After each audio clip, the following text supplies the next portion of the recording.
मुझे याद है जब यासिर अरफात की जब डेथ हुई थी तो पाकिस्तानी तो बहुत मोहब्बत करते थे जी बिल्कुल, और मैं उस मोहब्बत का ही आपको बताने लगी हूँ कि उनकी जब डॉक्यूमेंट्री बननी थी ख़बरनामे के लिए उनके अंदर, तो हमारे एक डायरेक्टर थे शकूर साहब, वो बहुत अच्छा लिखते थे, बहुत ही अच्छा लिखते थे। उनकी खबर ऐसी बनी हुई होती थी कि जैसे पानी बह रहा है, मतलब अच्छे से बुरे से बुरा बंदा भी ना उसको पढ़े तो रवानी एक होती थी। क्या अच्छा एक्सप्रेशन यूज तो किया, बहुत अच्छे अल्फाज तो वो उन्होंने बनाई। और मुझे पता चला कि वो एक मेल न्यूज़ रीडर को ढूंढ रहे थे कि वो नहीं मिल रहा, उससे पढ़वानी है। और मैं बहुत शर्मिंदा हो रही थी अंदर ही अंदर ना कि ये मुझे क्यों नहीं कह रहे कि तुम पढ़ो इसको ना।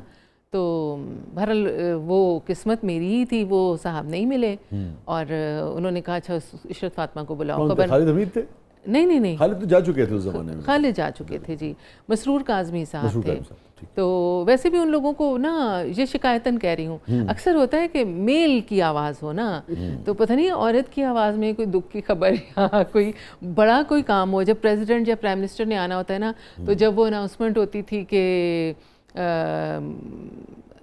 मुझे वो याद नहीं, जिसका बड़ी वो शेरवानी में बैठ के वो कहते थे पाकिस्तान के मतलब सदर पाकिस्तान खिताब फरमाएंगे, तो बड़ी ख्वाहिश रही मगर किस्मत में नहीं था वो अनाउंसमेंट करना। देखिए आपने बड़ी बारीक और बड़ी अहम बात की, सारी उसके पीछे कहीं ना कहीं वो जो पेट्रियार्कल सोच है ना हमारी जी, वो मौजूद है जी, कि जो अहम बात है या जो जिससे अथॉरिटी जो है वो आपने साबित करनी है, वो आवाज़ जो है वो सिर्फ मर्द की होनी चाहिए। ये कहीं ना कहीं उसके पीछे तो जब मैंने वो पढ़ ली और पढ़ने के बाद मेरी इत्तेफाक से रेडियो पे खबरें थी, मैं खबरें रेडियो और टीवी की बिल्डिंग साथ साथ हैं, हार्डली 2-3 मिनट की ड्राइव है। तो पढ़ के मैं वापस आई तो मुझे कहा कि शकूर साहब बहुत गुस्से में हैं और वो कह रहे हैं कि इंसाफ नहीं किया इशरत फातिमा ने इस स्टोरी के साथ, और ये बिल्कुल अच्छी नहीं पढ़ी। और बहुत ही मैं शर्मिंदा हुई। ये यासिर साहब वाले जी बिल्कुल, मैं बहुत ही शर्मिंदा हुई। अच्छा मैं आपको बताऊं कि मैंने कभी ज़िंदगी में ना पैसों का नहीं सोचा। जाहिर है ये मेरी रोटी रोज़ी है, लेकिन ये मेरी सेकेंडरी वो है। ठीक है, पहला ये है कि मैंने काम को बिल्कुल इंसाफ से काम करना है। और मैं हमेशा कहती हूँ मुझे आप नहीं भी पैसे दें ना तो मैं उसमें डंडी नहीं मारूंगी। अगर मैंने आपसे कमिट कर लिया है तो मैं करूंगी, ये मेरी इज्जत है, ये उस काम की इज्जत है। तो मतलब आप जो अर्न करते हैं ना, कमाते हैं, उसमें अल्लाह बरकत देता है। मैं ना अब खबरनामा अंदर चल रहा था, न्यूज़ रूम था, और मैं बाहर न्यूज़ रूम के दरवाजे से कान लगा के अकेली खड़ी थी, अंदर सब सुन रहे थे और मैं सोच रही हूँ कि यार मैंने कहाँ गलती की है। उसके बाद ना वो एक बंदा आया, हमारा प्रोड्यूसर था सीनियर राशिद, उसने कहा क्या हुआ, तो मेरी आंखें भीग सी गई। मैंने कहा शकूर साहब नाराज़ हो गए हैं, वो कह रहे हैं कि इतने ठीक नहीं पड़ी। तो मैं सुन रही हूँ, मुझे तो कहीं कुछ नज़र नहीं आ रहा। एकदम से दरवाज़ा खुला, शकूर साहब बाहर, और मैं थोड़ा सा घबरा गई। मुझे कहने लगे मेरे कमरे में आए उनके कमरे में पीछे पीछे चली गई। तो जब मैं गई तो उन्होंने मुझे कहा कि उन्होंने मुझसे माजरत की। उन्होंने कहा मुझे किसी ने कहा कि उसको रेडियो जाने की जल्दी थी, इसलिए उसने ठीक नहीं पढ़ी। मैंने आपकी कमेंट्री नहीं सुनी, मैंने ऑन एयर सुनी है। अच्छा, उस वक्त से किसी के कहने पे तो मैंने उनको कहा सर मैंने तो आपसे शिकवा करना था कि मैं आपकी पहली चॉइस क्यों नहीं थी, दूसरी चॉइस। क्या जवाब दिया उन्होंने? कुछ भी नहीं बोला उन्होंने, कुछ भी नहीं बोला। इसका जवाब है नहीं इस माशरे में।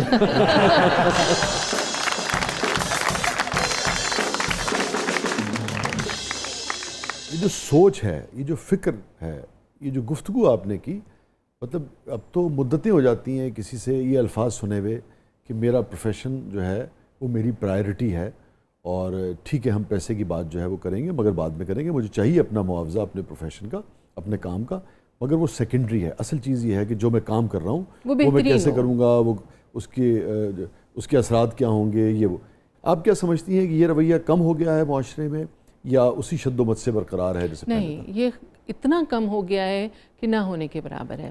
उसकी वजह शायद नहीं, यकीनन यही है कि जब मेहनत के बग़ैर ही आप मुझसे आगे खड़े हो जाते हैं, मैं अपने आप को मिसाल कह रही हूँ, मिसाल के तौर पर कह रही हूँ, मैं तो ज़मीन की मट्टी के ज़रात से भी नीचे हूँ, लेकिन एक बंदे को मेहनत करके वो नहीं मिलता जो आपको बग़ैर मेहनत किए मिल जाता है, तो आपको क्या ज़रूरत है मेहनत करने की। अब तो काम से ज्यादा कपड़ों पर तवज्जो दी जाती है। जी, तुमने कौन सा ब्रांड पहना है? यार मैं तो कल ही गया था ना, बर्मिंघम गया था, इंग्लैंड से मैं लेकर आया ये शर्ट, और तुमने कोट कहाँ से लिया? यार ये मेरे दोस्त ने मुझे गिफ्ट। और पूछना भी ये कितने का लिया, कितने का लिया? 10,000 का। मैं आज तक पैसे नहीं मैंने जेन में रखे। अच्छा। तो उसे दिल करे दुकानदार में कह रहे हो 200 तो कम करो ना। लिबास की अगर बात की है, ब्रांड्स की, तो ये मेरा ख्याल है कुछ ही लोग हैं, इस पे मुझे मेरी बड़ी रिजर्वेशंस हैं कि आप कपड़ों पे और ज्वेलरी पे और इन चीज़ों पे बहुत ज़्यादा चीज़ें खर्च करें, क्योंकि और बहुत सी ज़रूरतें हैं जिन पे हम इससे उस पैसे को इस्तेमाल कर सकते हैं। और जब आप स्क्रीन पर आएँ तो आप ये सोच कर आएँ कि आपको जो लोग देख रहे हैं वो आपसे कुछ सीखें, वो स्ट्रेस में ना चले जाएं, वो एहसास कमतरी का शिकार ना हो जाएं कि मैं ये कपड़ा क्यों नहीं पहन सकता, मैं इसको क्यों नहीं ख़रीद सकता। आप वो पहने जिसको देख के उनको तसल्ली हो कि नहीं, इसने तो हमारे जैसे ही कपड़े पहने हुए हैं, तो हमारी तरह ही बात कर रहा है या कर रही है। तो मेरा ख्याल है मैंने बहुत लोगों को परेशान देखा है स्क्रीन की वजह से। इशरत, ये फरमाइएगा, ये जो आपने बात की ये बहुत ही इंतहाई सेंसिटिव बात की आपने। जैसे हमारे एक शायर थे शकीब जलाली साहब, उनका शेर है कि ढोलक की थाप को ज़रा आहिस्ता कीजिए। नाना अबू सो रहे हैं। तो उनका भी ख्याल करना चाहिए।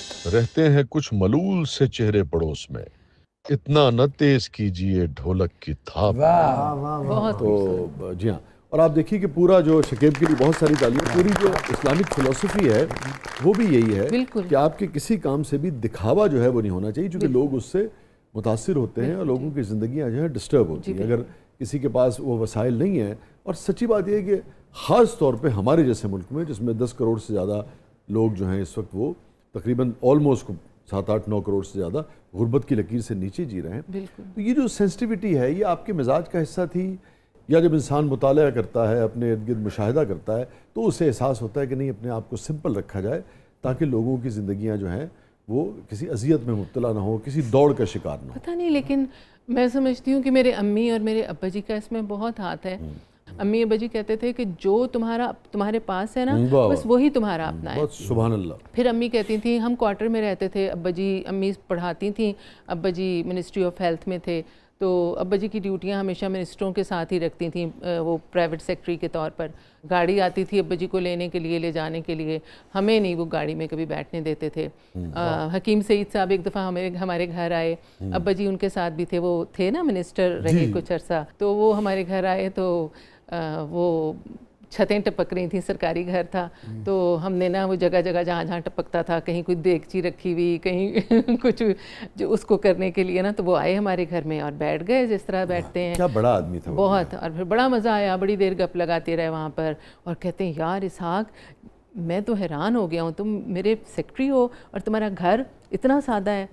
आपके वालिद साहब के लिए भी इतना क्या लोग थे, क्या इनके रवैये थे।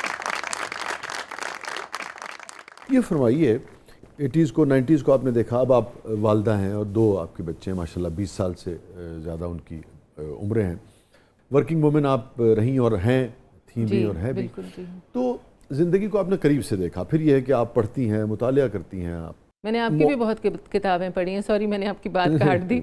वो एक मेरी उम्र का तो नहीं है वो शेर, काश मैं तेरे हंसी हाथ का हर उम्र का है।